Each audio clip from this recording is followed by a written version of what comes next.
Okay, so now we're gonna discuss about stock request Applet. Okay, so stock request actually is will be used before you do the stock transfer. So example, you have more than one branch, okay, and then you request that every time before you do the stock transfer, the branch need to have a stock request first. Okay, then only the other branch or the warehouse they can generate the stock transfer out. Okay. So that part configuration you can do it under the company, all right, which is the KO configuration. But of course, you can have workflow where stock request is not needed. Okay. But if let's say it's needed, so first thing you need to go to the company and then the KO configuration here, the knockoff configuration, make sure that the stock request go to the outbound stock transfer is enabled. Okay. So after this one is done, all right, then you can go to the account.com and then you go to the internal stock requisition applet. Okay. On the left hand side here, we're gonna have a requisition out. Okay, line item, import, setting, and personalization.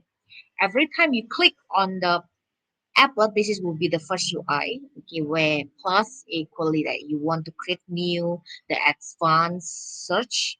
If you want to filter by location, from which location to location, which location, what will be the posting status, the date range. Okay, so you can add do the filter by that.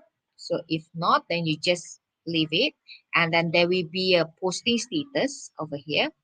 Okay, the posting status and then the toggle. All right, the toggle is which will be your view. Okay, UI view. So if you need to create the new stock request, so you need to click plus over here and then you go to the details, right? The red color means that it's a must for you to key in order to create the stock requisition. So detail here will be you try to request from which location to which location. So you need to what you call fill up on that. You can key in the reference, the tracking ID, which is a text, okay, and then description. After that, you go to the line. So this line is where you key in your item. You choose your item. So let it.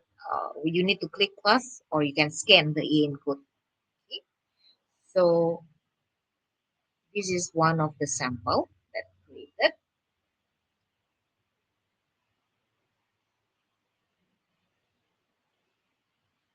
So under this stock request, we request actually from branch one to the branch two. Request for one item, okay, one item code, which two quantity. So first time when the system create, it will create as a draft, okay, draft, and then you can final it. For now, it's final. If you want at the same time for to create the stock requisition and straight away create the stock transfer to stock out, you can do so in the stock request, which is to eliminate one. But if they say no, you don't want this one to be there, all right, and then you want a request after that being checked, then only you do the stock transfer. So you can ignore on this. Okay, we can hide this application, and then you can go to the stock transfer. Later, I'm gonna show on the stock transfer KO. Okay. So if let's say the posting status is final, okay, you cannot edit anything. You cannot edit the item, you cannot add the item. So you only can void it, void to cancel the stock request. But of course, you only can do void when this stock requisition you haven't convert into the stock transfer. When you haven't knock off, you haven't convert, then you can void.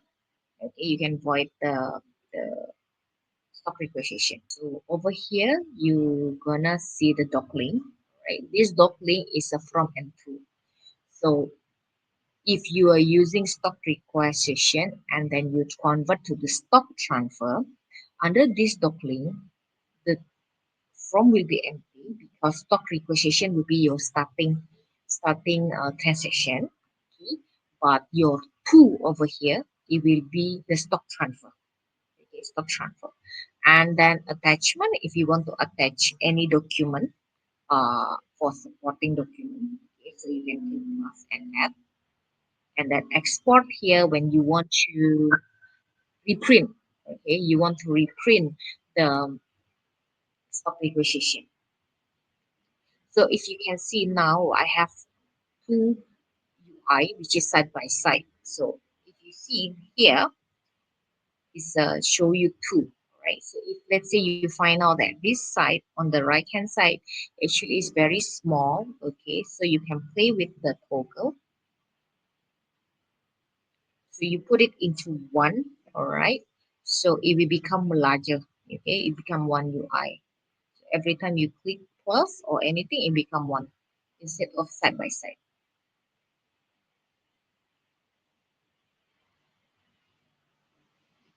So the first menu actually is the internal stock request, which is all created by document. And then we have the line here, line item. Line item here, it will show based on item, how many item code that you created under one stock request. So if you can see, uh, if one stock requisition, you have two item, you request for two item code, it will show you two line instead of one. It will show two. So if let's say more than two, then it always keep increasing by row. Okay, row by row. So the difference line item here is based on the row.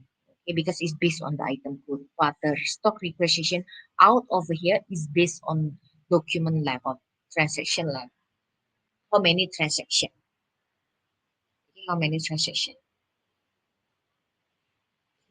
And then we have file import. So if you want to import the stock requisition, so you can do so, where you can click plus and then you just click on the sample format to download it.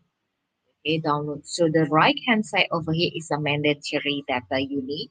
So if let's say you want to change the transaction date, so you click, or maybe you want to add the item remarks, okay, or maybe you want to add the remarks or reference, so you can just make it blue color over here on the left, and then make sure you click add.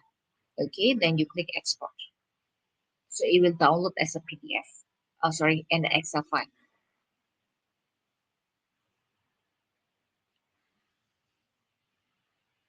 If the file import here, you can hide, all right, you can hide if you don't need it, so we can hide. Where to hide it is actually is under the setting here. You can go to the application setting. Okay, where this setting is for you to which field that you want to hide. Okay, whether you want to hide certain tab, or you want it to be auto print, or you want it to be pop up. So all the will be configured on the application setting. Main details over here, whether you want to uh, hide or show, or you go to the line and then you. So basically, each of menu here will be under the tab that you see when you create the new one. Okay. Default selection for the branch. Okay, and then the printable format. Um, Printable format that when you tick, meaning that it will be default. Okay, your default printable when you create a new stock requisition, and then permission level. Okay, and then the audit trail and the release note. And then last we have personalization. The personalization is based on user preference. So meaning when Gracia log in, what will be the default selection? So you can set that whether you want to be what will be your branch, what will be your location. So you can do that. So after you done with the stock requisition, okay, you make sure that it's final, right? So when after it's final over here, you can go to the stock transfer. Okay, you go and go to the stock transfer. The relation is that after it's final, then only when you create the outbound, which is you need to transfer out. Okay, you need to transfer out. You can search or you can convert based on the stock request that created just now. Make sure that the stock request is final status, then only it will show here. So you just need to click and then just click knock off. So system will load whatever that you created under the stock request at the first place. So that's actually the relation between the stock requisition and the stock transfer. Okay. So on the stock request, you need to choose first whether this will be your starting document before you do the stock transfer. Okay, so if yes, please do let us know because we need to do the configuration under the BigLedger. Yeah, so that will be for the stock requisition.